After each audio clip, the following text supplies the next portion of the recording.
مفتی صاحب ہم روڈ پہ جا رہے ہیں، راستے میں قبرستان ہے، تو کیا ہم جاتے ہوئے قبروں پہ لکھے نام پڑھ سکتے ہیں؟ کیا ثواب ملے گا؟ نام پڑھ کے پڑھ سکتے ہیں، اس میں کیا مسئلہ ہے، لیکن اس کا فائدہ کیا ہے؟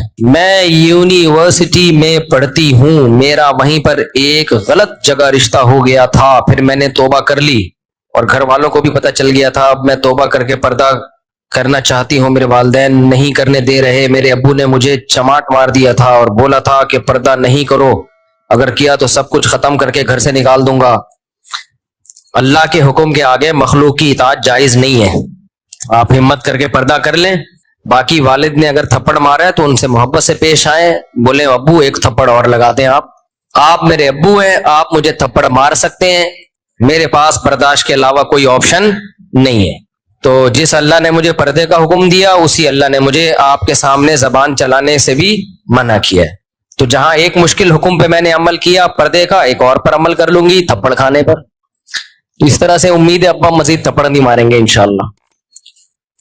مفتی صاحب آپ سے یہ گزارش ہے، میرے لیے دعا کریں، میں جاب لیس ہوں اور میری شادی کی عمر ہے اور مجھے کئی لڑکے نہیں ملی، لڑکی نہیں ملی، گھر والے ڈھونڈ رہے ہیں، آپ میرے لیے دعا کریں ہمارا اپنا گھر ہو جائے اور میری فیملی کے لیے بھی اور میرے بھائی کے لیے بھی، پورے خاندان کے لیے، پورے پریوار کے لیے، اللہ سب کو خوشیاں دے، برکتیں دے، اور اللہ آپ کو اچھی ملازمت بھی دلا دے، رزق حلال کو شادہ نصیب کرے، اور اللہ آپ کی کسی اچھی جگہ شادی بھی کرا دے۔ آج سوال بہت کم آئے ہوئے ہیں، بس یہاں سے کسی نے پوچھنا ہے تو مائک ہاتھ میں لے کے پوچھ لیں۔ مفتی صاحب آپ سے ملاقات کرنی ہے ہم، ہاں پتہ نہیں کیا لکھا ہوا ہے پہلے ہی، بھائی کیا لکھا ہوا ہے، پڑھ کے سناؤ، مجھے سمجھ میں نہیں آ رہا، آپ کو بھی سمجھ میں نہیں آ رہا۔ بھائی کوئی سوال پوچھنا ہے تو یہیں سے پوچھ لیں۔ ہاں بھائی پوچھو، وہ بھائی آ رہے ہیں سوال پوچھنے آ رہے ہیں، آجو آجو۔ آپ کہاں سے آئے ہیں؟ قیوم آباد، کیا کرتے ہیں؟ اچھا اچھا، آپ ساتھ آئے۔ تبلیغی اجتماع اور ہمارا اسلام، یہ کیا ہے؟ یہ پرانا اشکال ہے، یہ لے، یہ تبلیغ والوں پہ اعتراض کرتے ہیں کہ تبلیغ میں جو اجتماع ہوتے ہیں کیا صحابہ نے کیے، کیا قرآن میں ہے، کیا حدیث میں ہے؟ تو اگر یہ تبلیغی اجتماع بدعت نہیں ہے تو پھر ہمارے بھی جتنے ہم کام کر رہے ہیں وہ بھی بدعت نہیں ہے۔ دیکھو سوری میں یہ بات پہلے مکمل کر لوں، تبلیغ میں جو اجتماع ہوتا ہے وہ مقصد نہیں ہے، دین کی تبلیغ کے لیے کوئی بھی طریقہ کار وضع کیا جا سکتا ہے زمانے کے لحاظ سے۔ پہلے صحابہ کے دور میں لوگ گھوڑوں پہ جایا کرتے تھے، اب ہوائی جہازوں میں جاتے ہیں، کوئی کہ ہوائی جہازوں میں جانا تو ثابت نہیں ہے۔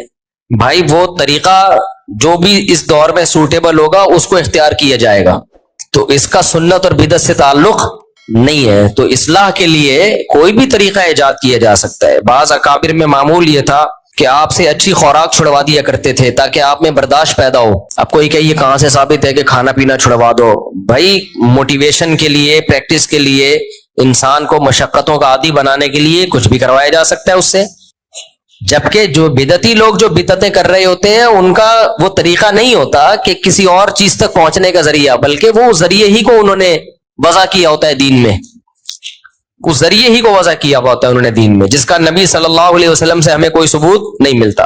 تو کبھی بھی باطل آدمی جب کوئی اعتراض کرے نا تو آپ اس کے اعتراض کا جواب دینے کے بجائے اس پہ الٹا اعتراض کر لیا کرو۔ آپ کہا کرو کہ اچھا تم جو کچھ کر رہے ہو اگر یہ بدعت نہیں ہے تو پھر بدعت ہے کیا؟ آپ خود بتا دو ہمیں، پھر بدعت کسے کہتے ہیں؟ کوئی قسم ہوگی نا بدعت کی، حدیث میں جو آتا ہے ہر بدعت گمراہی ہے، تو وہ آپ خود بتا دو وہ کیا ہے، وہ کون سی والی بدعت مراد ہے اس سے؟ وہ کہے گا زنا کرنا، شراب پینا، تو یہ تو ویسے ہی گناہ ہے نا، یہ بدعت تھوڑی ہے، یہ تو ویسے ہی گناہ ہے۔ تو آپ خود بتا دو دین میں کیا ایجاد کریں گے تو ہم اسے کہیں گے کہ یہ کیا ہے، یہ بدعت ایجاد ہے۔ مفتی صاحب آپ سے ایک سوال ہے جس کی وجہ سے دوستوں میں اکثر جھگڑا ہوتا ہے، شیطان کو اللہ نے آگ سے کیوں بنایا جبکہ وہ فرشتوں کا سردار رہا ہے؟ یہ تو کہیں بھی نہیں ہے کہ شیطان فرشتوں کا سردار تھا۔ یہ اعتراض تو جب بنتا ہے جب یہ اعتراض تو درست ہونا، یعنی یہ بات مان لی جائے، تو کہیں بھی نہیں ہے کہ شیطان فرشتوں کا سردار تھا۔ شیطان جنات کا سردار تھا، فرشتوں کا سردار نہیں تھا۔ باقی یہ کہ اللہ نے اسے آگ سے کیوں بنایا یہ ایسا ہی ہے جیسے کوئی ہم پہ وہ اللہ نے ہمیں مٹی سے کیوں بنایا. کمپنی والوں نے شیمپو کی بوتل پلاسٹک سے کیوں بنائی؟ کیا خیال ہے بھائی؟ آپ نے یہ پرس چمڑے سے کیوں بنایا؟ آپ نے اپنا گھر سیمنٹ بجری سے کیوں بنایا؟ اگر یہ آپ سیمنٹ بجری سے بناتے ہو، امریکہ والے لکڑی سے کیوں بناتے ہیں؟ تو بنانے والے کی مرضی بھائی، جو اس کو جو چیز سوٹیبل لگی اس کے لیے اس نے اس سے بنا دی. تو اللہ میاں نے آگ سے بنا دیا. آگ سے نہیں بناتا تو آپ اس سے پوچھتے کہ اللہ نے پھر جنات کو لوہے سے کیوں بنایا؟ تو کسی نے کسی چیز سے تو بنانا تھا نا. آگ سے بنانے میں ایک حکمت یہ تاکہ نظر نہ آئے. جنات آگ سے بنے ہوئے ہیں، اسی وجہ سے ہمیں نظر نہیں آتے. شکر کرو نہیں آتے نظر. اگر ہمیں جنات نظر آتے تو ہم پھر کسی کو نظر نہیں آتے، ہم مارکیٹ سے شارٹ. وہ لطیفہ میں سناتا ہوں نا. ایک عمارت کئی سو سال پرانی تھی، لوگ ڈرتے تھے اس میں جاتے ہوئے کہ اس میں کہیں جنات ہیں. تو کسی نے کہا کہ میں کب ہے کچھ نہیں ہے جنات ونات، میں جاتا ہوں. گیا دروازہ بجایا، وہ بڑا بہادر تھا، ڈرتا نہیں تھا نا. اندر سے ایک صاحب نکلے تو اس گیٹ نوک کرنے والے نے کہا کہ میں نے سنا یہاں جنات رہتے ہیں. تو وہ بندہ کہتا ہے میں تو 500 سال سے ہوں، اب تک تو مجھے کوئی جن یہاں نظر نہیں آیا. یہ بے ہوش ہو کے گر گیا. 500 سال سے لے رہے تو کوئی انسان کا بچہ تو نہیں ہوگا نا. اچھا یہاں بھی عامل لوگ ایک لمبی پھینکتے ہیں، کیونکہ مشہور یہ ہے کہ جنات کی عمریں بہت لمبی ہوتی ہیں. تو عامل لوگ یہ اکثر و بیشتر کہ فلاں صحابی جن سے ہماری ملاقات ہوئی ہے یہ دجال ہے، ایک نمبر کے کذاب. کہتے ہیں ہماری ملاقات ہوئی ہے صحابی جن سے. جھوٹ بول رہے ہوتے ہیں اور پھر دلیل یہ دیتے ہیں کہ دیکھو ہم نے اس صحابی نے ہمیں یہ بتایا تو ہماری یہ خبر سچی نکلی. تو صحابی تو غیب کا علم نہیں بتاتے کبھی کسی کو. تو یہ پھیکو ہوتے ہیں، بہت بڑے پھیکو ہوتے ہیں. ان سے ڈرو مت، ان کو ڈراؤ. سمجھ رہے ہو؟ ان کو ڈرایا کرو، ان کو بولا کرو. اب کیسے ڈراؤ یہ میں مائک میں نہیں بتا سکتا. ان کو ڈرایا کرو نا، گالیاں دیا کرو ان کو موٹی موٹی. اس گالیوں سے یہ ہوتا ہے آپ کے دل سے ان کا تقدس نکلے گا. جب تک یہ تقدس نہیں نکلے گا نا، جن چڑیل بھوت سے تم نکلو گے نہیں باہر. وہ بیان کے دوران وہ واقعہ تو ادھورا ہی رہ گیا تھا نا. میں جب یہ کہہ رہا تھا نا یہ مذہبی لوگ کے بارے میں ہے کہ ان میں برداشت نہیں ہے، لوگوں میں ہم نے مشہور کیا ہوا ہے. تو وہ جو میرے خلاف فتوے دیتا ہے نا عورتوں کا بنیان سونگنے والا، تو میں نے کچھ لڑکوں کو بھیجا کہ یار جا کے اس کی ریکارڈنگ کرو، اس کے خلاف ہم FIR کاٹتے ہیں، لوگوں کو قتل کی دھمکیاں دے رہے ہیں. تو ہمارے جب لڑکے گئے تو وہ کہہ رہے اتنا چیخ چیخ کے بیان کر رہا تھا کہ کان پھٹ رہے تھے، کان پھٹ رہے تھے. تو میں نے کہا وہاں محلے والے کیسے سنتے ہیں؟ باقی محلے والے بھی بیچارے مجبور ہوتے ہیں کہ بھائی آرام سے بات کر لو، چیخنے کی کیا ضرورت. اچھا میرے بھائی مفتی صاحب آپ ایک سوال ہے جس کی وجہ سے دوستوں میں اکثر جھگڑا ہوتا ہے. یہ تو ہو گیا.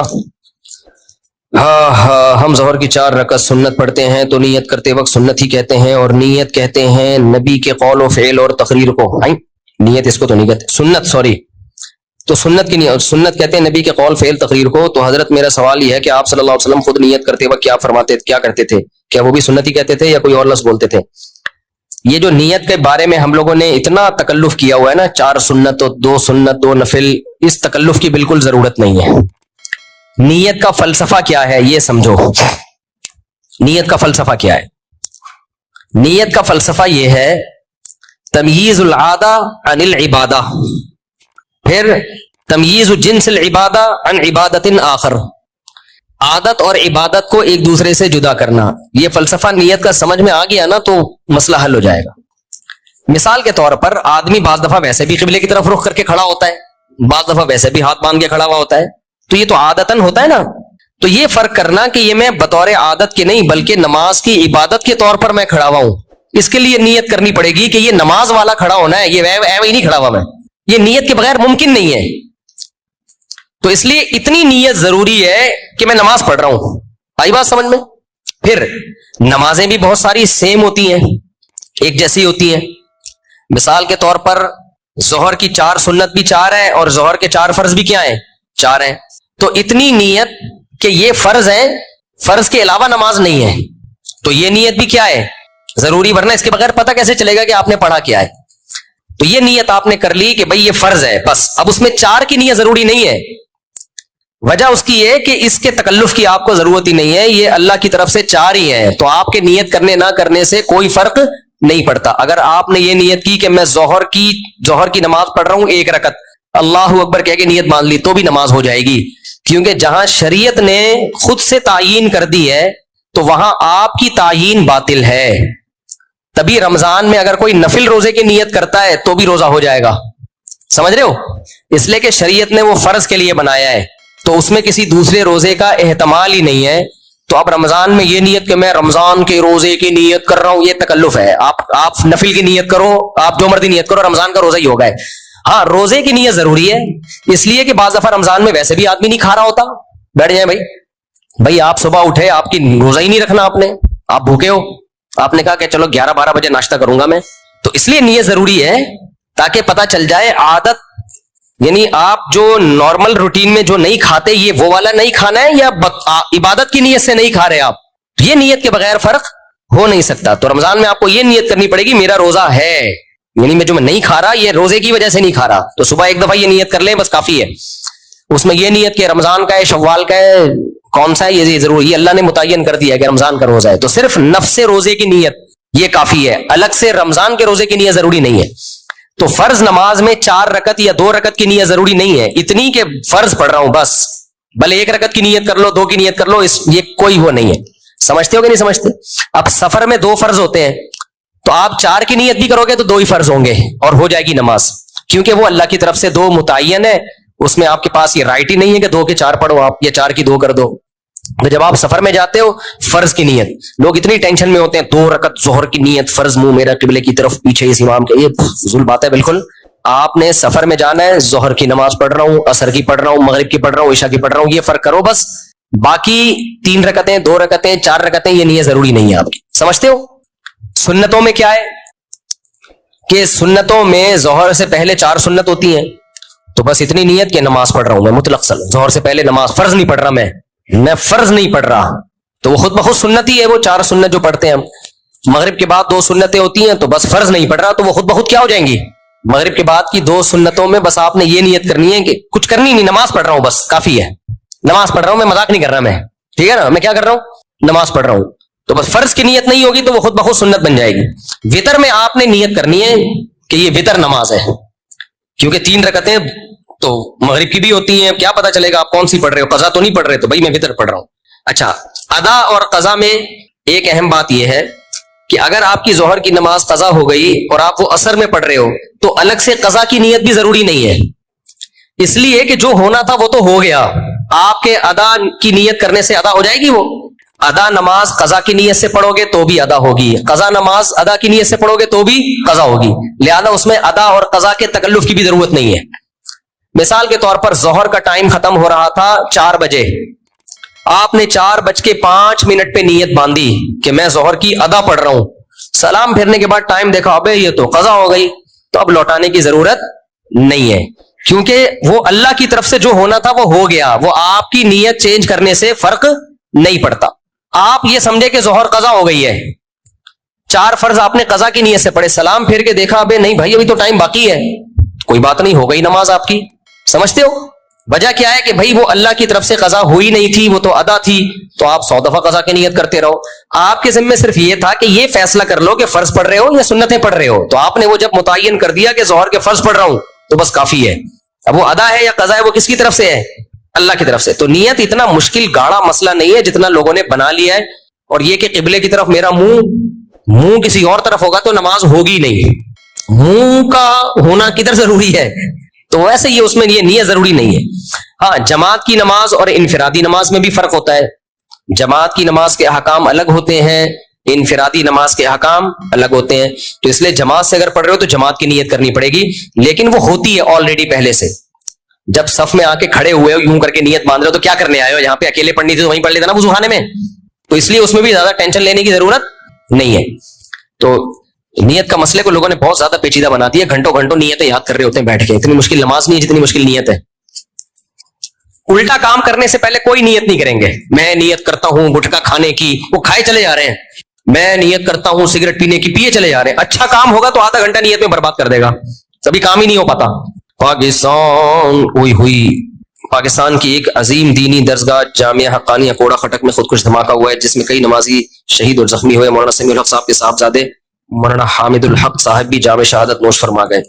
دل سے دعا ہے اللہ تعالیٰ ان کی مغفرت کرے, ان کے درجات بلند کرے, اور جو طلبہ بھی شہید ہوئے اللہ ان کے بھی درجات بلند کرے. ان کے لواحقین کو اللہ صبر جمیل کی توفیق دے, جو زخمی ہوئے اللہ ان کو جلد سے جلد صحت عطا فرمائے. اور جو لوگ بھی اس قسم کی کارروائیوں میں ملوث ہیں اللہ ان کو ہدایت دے، ہدایت کے قابل نہیں ہے اللہ ان کو تباہ و برباد کرے۔ یہ جتنے دہشت گرد ہیں سارے غیر مسلم ممالک ان کی دہشت گردی سے محفوظ ہیں، یہ ساری ایکٹیویٹیز مسلمان کنٹریز میں ہی کرتے ہیں یہ لوگ جہاں مسلمان رہتے ہیں۔ تو اللہ ان دہشت گردوں سے ہمارے ملک کو جلد سے جلد نجات عطا فرمائے۔ کب ہے؟ جلدی آ جاؤ یار۔ دلہن کا نام شگفتہ ولدیت غلام قادر شاہانی، دلہن کے وکیل کیا نام ہے بھائی؟ عبد القدیر کہاں ہے؟